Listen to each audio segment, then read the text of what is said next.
نه دا کله ستا خو نه باندې ملنګ واچوم کلچې دا زلفو لکم تیل ورکړي ډېر ښکلي دي دا چې ما یو لکه دی به اوس ډېر خفه شي ما یو پپي ساتلی وه کړم داسې خلکو غولې پته نشته پپي مې راوستې او ما ورته بیا لاچین وباوې داسې دا د تورو لاندې سورو کومه هغه سرې په دیو چا به تش نه هغې کې چې به دې ګاډي کې چې به دې ګرځولو او پپي وه ګاډي کې چې به دې ګرځولو خبره وره کلچې چې ښه کې غول پې نه کې په خبرې ما راپدې ښکار په دې کنجرو خبره باندې پړوا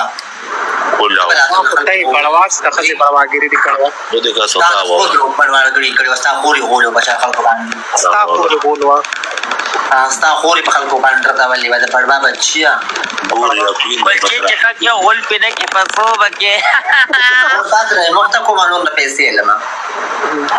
هغې سره ځان کوسته هغه ته په څه شوی لاس په در کې منډي